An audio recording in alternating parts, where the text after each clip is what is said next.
Shri N K Premendran, സ്വാഗതം. നമസ്തേ. നമസ്തേ. കൊല്ലത്തുള്ള മറ്റു 2 സ്ഥാനാർത്ഥികളും ഇതിനകം സംസാരിച്ചു പോയിരിക്കുകയാണ്. എന്താണ് ഈ അവസാന മണിക്കൂറിലെ ഒരു ആത്മവിശ്വാസം? ഭൂരിപക്ഷം ഉയർത്തുമോ? ഭൂരിപക്ഷത്തെക്കുറിച്ച് ഒരു കൃത്യമായ പ്രവചനം നടത്താനോ വിലയിരുത്തൽ നടത്താനോ ഞാൻ ആളല്ല. പക്ഷെ തെരഞ്ഞെടുപ്പിൻ്റെ ആദ്യഘട്ടം മുതൽ സംസാരിക്കുമ്പോൾ തന്നെ ഞാൻ സൂചിപ്പിക്കുന്നുണ്ട്, ഞങ്ങൾ അവകാശപ്പെടാറുണ്ട്, ഈ തെരഞ്ഞെടുപ്പിൽ കൊല്ലം ലോക്സഭാ മണ്ഡലത്തിൽ UDFന് നല്ല വിജയം കൈവരിക്കാൻ കഴിയുമെന്ന ആത്മവിശ്വാസത്തോടു കൂടി തന്നെയാണ് തെരഞ്ഞെടുപ്പിൻ്റെ പ്രാരംഭഘട്ടത്തിലുള്ള പ്രവർത്തനങ്ങൾക്ക് തന്നെ തുടക്കം കുറിച്ചത്. അതേതാണ്ട് കുറച്ചുകൂടി മെച്ചപ്പെട്ട നിലയിലേക്ക് മാറി എന്ന് വേണം ഈ 55 ദിവസത്തെ പ്രചരണം കഴിഞ്ഞപ്പോൾ.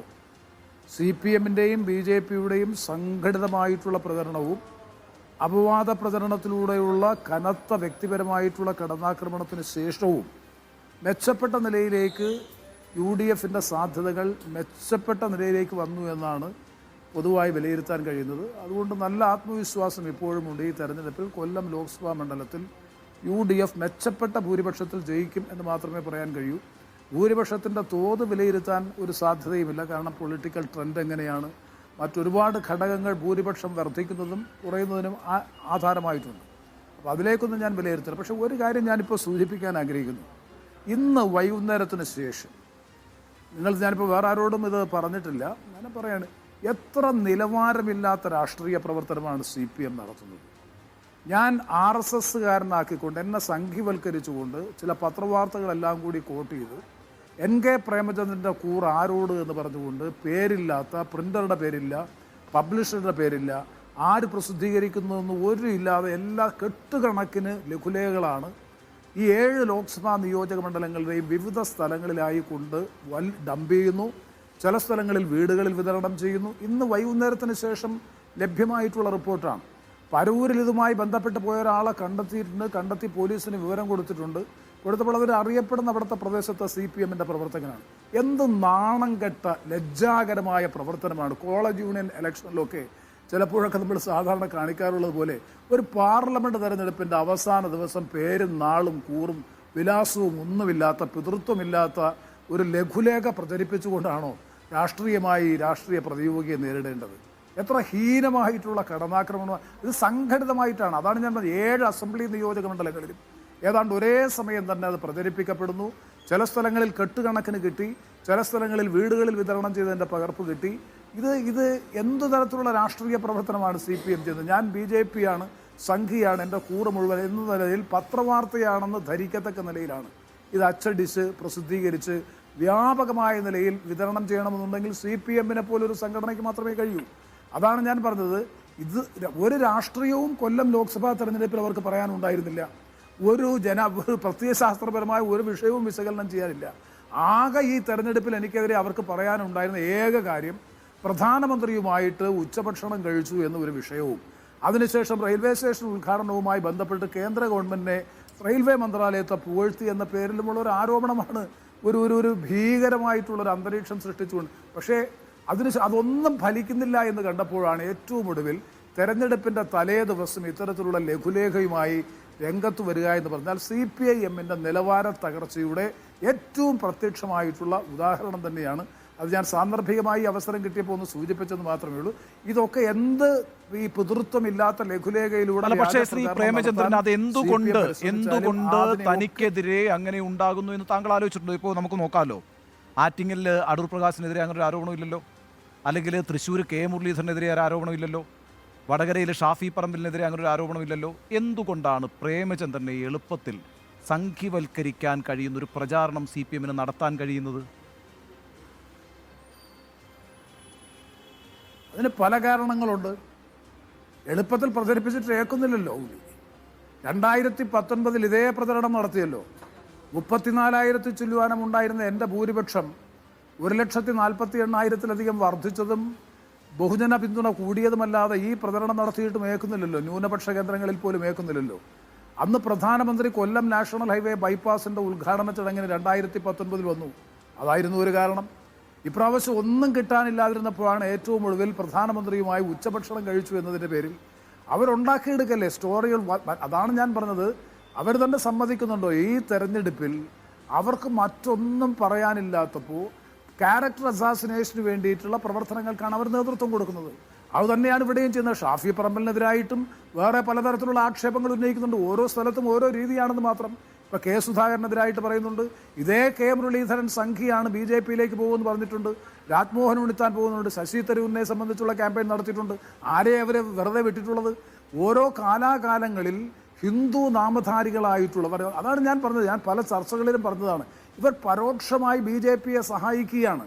ഞങ്ങളൊക്കെ ഇത്തരത്തിലുള്ളവരൊക്കെ BJP-യിൽ നിൽക്കേണ്ടവരാണ് എന്ന് പരോക്ഷമായി വരുത്തി തീർത്തുകൊണ്ട് ഈ പറയുന്ന മതേതര ഘടനയുള്ള സ്വഭാവമുള്ളവരെയൊക്കെ അവരുടെ രാഷ്ട്രീയമായ വ്യക്തിത്വത്തെ, ഐഡന്റിറ്റിയെ പോലും അവർ ദുർബലപ്പെടുത്താൻ വേണ്ടിയിട്ടുള്ള നീക്കമാണ് ഈ നടത്തിക്കൊണ്ടിരിക്കുന്നത്. കാരണം എന്റെ ശ്രീ എൻ കെ പ്രേമചന്ദ്രൻ, ഇതിൽ തന്നെ താങ്കളുടെ പേര് NK പ്രേമചന്ദ്രൻ MP എന്നാണ് ഇത്രയും കാലമായി കേട്ടുവന്നിരുന്നത്. പക്ഷേ ഈ തെരഞ്ഞെടുപ്പ് കാലത്താണ് NK പ്രേമചന്ദ്രൻ നായരാക്കുന്നത്. അപ്പോൾ ഈ സംഘിവൽക്കരണം എന്ന് പറയുന്നത് താങ്കൾ നിൽക്കുന്ന രാഷ്ട്രീയ പാർട്ടിയുടെ സ്ഥാനാർത്ഥിയായി താങ്കൾ മത്സരിക്കുമ്പോഴും മനഃപൂർവ്വം ബോധപൂർവം അത് നടത്തുന്നത് മറുഭാഗത്തിന് സഹായം കിട്ടാനാണ് എന്നുള്ളത് താങ്കൾ പറഞ്ഞു കഴിഞ്ഞു.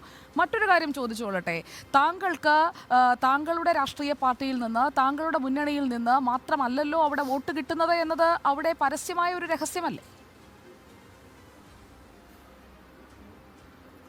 ഒരാൾക്കും ഒരു മുന്നണിയുടെ വോട്ട് കൊണ്ട് മാത്രം ഒരു തെരഞ്ഞെടുപ്പിലും ജയിക്കാൻ കഴിയുന്നില്ല. എന്നെ സംബന്ധിച്ചിടത്തോളം ഞാൻ കൊല്ലം ലോക്സഭാ മണ്ഡലത്തിൽ ഇപ്പോൾ 1996-ലും 99-ലും 2 പ്രാവശ്യം LDF-ന്റെ പ്രതിനിധിയായി മത്സരിച്ചു. ചവറ നിയമസഭാ നിയോജക മണ്ഡലത്തിൽ 2 പ്രാവശ്യം മത്സരിച്ചു. ഇപ്പം ലോക്സഭയിലേക്ക് 2 പ്രാവശ്യം മത്സരിച്ച് 10 വർഷം ജയിച്ചു. ഈ 96 മുതൽ ഇതുവരെയുള്ള ചരിത്രം പരിശോധിച്ചാൽ ഞാൻ പാർലമെന്റ് അംഗമായിരിക്കുമ്പോഴും നിയമസഭാംഗമായിരിക്കുമ്പോഴും മന്ത്രിയായിരിക്കുമ്പോഴും എൻ്റെ രാഷ്ട്രീയമായ പ്രത്യയശാസ്ത്രപരമായ പ്രതിബദ്ധത നിലനിർത്തിക്കൊണ്ട് തന്നെ ഇതര സമൂഹങ്ങളുമായി നല്ല സൗഹൃദ ബന്ധം സ്ഥാപിക്കാറുണ്ട്. ഇതര രാഷ്ട്രീയ പ്രവർത്തകരുമായിട്ട് നല്ല സൗഹൃദ ബന്ധം പലപ്പോഴും പുലർത്താറുണ്ട്. അതുകൊണ്ടൊരു പൊതു സ്വീകാര്യത ഒരുപക്ഷെ ഉണ്ടായേക്കാം. അപ്പോൾ ആ പൊതു സ്വീകാര്യത ഇല്ലാതാക്കണം. പ്രത്യേകിച്ച് നിങ്ങൾക്ക് എല്ലാവർക്കും അറിയാം, ഈ കഴിഞ്ഞ 5 വർഷക്കാലത്തെ എൻ്റെ ട്രാക്ക് റെക്കോർഡ് പരിശോധിച്ചാൽ 2019-ൽ ഞാൻ ജയിച്ചാൽ BJP ക്യാബിനറ്റിൽ അംഗമാകുമെന്ന് അന്നത്തെ പാർട്ടി സെക്രട്ടറി കോടിയേരി ബാലകൃഷ്ണനാണ് അന്നത്തെ സ്ഥാനാർത്ഥിയായിട്ടുള്ള KN ബാലഗോപാലിനെ കൂടെ ഇരുത്തിക്കൊണ്ട് പരസ്യമായി പത്രസമ്മേളനത്തിൽ പറഞ്ഞത്. അതുതന്നെയാണ് അതേ KN ബാലഗോപാലാണ് ഇപ്പോൾ പള്ളികളിൽ പോയിട്ട്, ക്രൈസ്തവ ദേവാലയങ്ങളിൽ പോയി, അതുപോലെ മുസ്ലിം മസ്ജിദുകളിൽ പോയിട്ട്, മദ്രസകളിൽ പോയിട്ട്, തയ്ക്കാവുകളിലും ഒക്കെ പോയിട്ട് ഇപ്പം ഒറ്റ പ്രചരണം. നിങ്ങൾ മനസ്സിലാക്കണം, ഇത് ഗൗരവത്തോടുകൂടി കാണണം. ഈ കൊല്ലം ലോക്സഭാ തെരഞ്ഞെടുപ്പിലെ ടോട്ടൽ പൊളിറ്റിക്കൽ ക്യാമ്പയിൻ, CPM-ന്റെ ക്യാമ്പയിൻ ഇതല്ലാതെ മറ്റൊന്നുമില്ല. പിന്നെ വേറൊരു സാമുദായിക പരിപ്രേക്ഷ്യത്തിൻ്റെ അടിസ്ഥാനത്തിലുള്ള ക്യാമ്പയിൻ നടക്കുന്നുണ്ട്, ഞാൻ അതിലേക്ക് ഇപ്പോൾ കടക്കുന്നില്ല. ഇതല്ലാതെ മറ്റൊരു വിഷയവും അവർ പറയുന്നില്ല. പിന്നെ അത്യാവശ്യം ചില വികസനവുമായി ബന്ധപ്പെട്ട ചില കാര്യങ്ങളെ സംബന്ധിച്ചുള്ള വിമർശനങ്ങൾ, അത് ഗൗരവതരമായ വിമർശനം പോലുമല്ല. പറഞ്ഞതിന് മറുപടി പറഞ്ഞോ പിന്നൊന്നും പറയാനുമില്ല. അവർക്കൊന്നും പറയാനില്ലാത്തപ്പോൾ ഇതെന്തൊരു രാഷ്ട്രീയ പ്രവർത്തനമാണ്. അതാണ് താങ്കളിപ്പോ സൂചിപ്പിച്ചതുപോലെ തന്നെ സാമുദായികമായ ഒരു ചേരിതിരിവ് ഉണ്ടാക്കാൻ LDF ശ്രമിക്കുന്നു എന്ന് പറയുന്നു. നോക്കൂ, കൊല്ലം ലോക്സഭാ മണ്ഡലം നായർ സ്ഥാനാർത്ഥിയെ തുടർച്ചയായി ജയിപ്പിക്കാറുള്ള ഒരു മണ്ഡലമാണ്. പക്ഷേ ഇത്തവണ M മുകേഷ് സ്ഥാനാർത്ഥിയായതിലൂടെ ഒരു ഈഴവ മുസ്ലിം കൺസോൾട്ടേഷന് LDF ശ്രമിക്കുന്നുണ്ടെന്നാണോ താങ്കൾ വരികൾക്കിടയിലൂടെ പറഞ്ഞു വരുന്നത്? ഞാൻ അങ്ങനെ ഇപ്പോൾ ഇലക്ഷൻ്റെ മണിക്കൂറുകൾ മാത്രം ബാക്കിയുള്ളപ്പോൾ അത്തരമൊരു ആക്ഷേപം ഉന്നയിക്കാൻ ഞാൻ ആഗ്രഹിക്കുന്നില്ല. ഒരു കാര്യം ഞാൻ തീർത്ത് പറയാം, മുസ്ലിം ന്യൂനപക്ഷ വോട്ട് ബാങ്കിൽ വിള്ളലുണ്ടാക്കി അവിടെ ഏതെങ്കിലും രൂപത്തിലൊരു ചോർച്ച ഉണ്ടാക്കാൻ വേണ്ടിയിട്ടുള്ള പരിശ്രമമാണ് 2019 അവർ നല്ലതുപോലെ നടത്തിയത്. 2024 ആ ശ്രമം 10 മടങ്ങ് ശക്തിയോടുകൂടി ഇപ്പോഴും നടത്തിക്കൊണ്ടിരിക്കുന്നു. അതാണ് ഞാൻ കേരളത്തിൻ്റെ ധനമന്ത്രി KN ബാലഗോപാലിൻ്റെ പേരെടുത്ത് പറയാൻ നിർബന്ധിതമായതുകൊണ്ടാണ്. അദ്ദേഹം പോയി കാണുന്ന ക്രൈസ്തവ ദേവാലയങ്ങളിൽ പോയി ഇറങ്ങുമ്പോൾ തന്നെ അവിടുത്തെ പുരോഹിതന്മാർ, അവിടുത്തെ അച്ഛന്മാർ എന്നെ വിളിക്കുകയാണ്. ഇപ്പോൾ മന്ത്രി വന്നിച്ച് പോയി, ഇതാണ് പറഞ്ഞിട്ട് പോയി, അങ്ങ് സൂക്ഷിക്കണം. ഇതൊരു വല്ലാത്ത ഒരു വിഷ്യസ് ക്യാമ്പയിനാണ് മന്ത്രി നടത്തുന്നു, CPM-ന്റെ ജില്ലാ സെക്രട്ടറി നടത്തുന്നു, ഉത്തരവാദപ്പെട്ട നേതാക്കന്മാർ മുഴുവൻ. അത് പ്രത്യേകം ടീമിനെയാണ് അവർ പ്രത്യേകം ഗ്രൂപ്പുകൾ തിരിഞ്ഞ് ഓരോ ഗ്രൂപ്പിനെയും ഓരോ പ്രദേശങ്ങളിലേക്ക് വിട്ടുകൊണ്ടുള്ള ക്യാമ്പയിനാണ്. ഇതാണ് ഞാൻ വീണ്ടും വീണ്ടും ചോദിക്കുന്നത്. ഞാൻ എത്ര പ്രാവശ്യം റിപ്പോർട്ടർ ചാനലുമായിട്ട് ശ്രീ അരുൺകുമാറുമായിട്ടുള്ള ചർച്ചയിൽ അസന്നിഗ്ധമായിട്ട് നിലപാട് വ്യക്തമാക്കി ഈ കാര്യങ്ങളെ സംബന്ധിച്ച് പറയാവുന്നതിൻ്റെ അവിടെയാണ് നികേഷ് ഓർമ്മയുണ്ട്. ഏതോ ഒരു ചർച്ചയിൽ ഞാൻ നികേഷുമായിട്ടാണ് പറയുന്നത്, ഒരാളും ഞാൻ കള്ളനല്ല, ഞാൻ കള്ളനല്ല, ഞാൻ മോഷ്ടിക്കില്ല എന്ന് വിളിച്ചു പറയണോ? ഇത് എന്തൊരു ഗതികേടാണ് രാഷ്ട്രീയ രംഗത്ത്. CPM-നെ പോലെ ഒരു രാഷ്ട്രീയ പ്രസ്ഥാനം ഇങ്ങനെ വ്യക്തിഹത്യ നടത്തി രാഷ്ട്രീയമായി പൊതുരംഗത്ത്, അതും രാജ്യം ഒരു വലിയ പ്രതിസന്ധിയെ നേരിടുമ്പോൾ, ഇന്ത്യൻ മതേതര ഘടന ഏറ്റവും കൂടുതൽ വെല്ലുവിളികൾ നേരിടുന്ന ഒരു കാലഘട്ടത്തിൽ മതേതര ഇന്ത്യയെ വീണ്ടെടുക്കാനെന്ന മുദ്രാവാക്യം CPM-ഉം പറയുന്നു, ഞങ്ങളും പറയുന്നു. അങ്ങനെ പറയുമ്പോൾ അങ്ങനെ പറഞ്ഞു പ്രവർത്തിച്ചു കൊണ്ടിരിക്കുന്ന ഒരാൾ, അവർക്ക് തന്നെ നല്ലതുപോലെ അറിയാവില്ല, പാർലമെന്റിൽ അവരുടെ അംഗങ്ങൾക്ക് പോലും നല്ലതുപോലെ അറിയാം, തുടക്കം മുതൽ അവസാനം വരെ പാർലമെന്റിൽ അതിശക്തമായി മതേതര ജനാധിപത്യ രാഷ്ട്രീയത്തിന്റെ നിലനിൽപ്പിന് വേണ്ടി പ്രതിപക്ഷ നേതൃനിരയിൽ മുന്നിൽ നിന്ന് പൊരുതിയ ഒരാൾ, അങ്ങനെ ഒരാളെ ഈ രൂപത്തിൽ ടാർഗറ്റ് ചെയ്ത് ഈ രൂപത്തിൽ ശരി, ശ്രീ NK പ്രേമചന്ദ്രൻ, 2014 ഒരു ചോദ്യം കൂടി കേട്ടോ.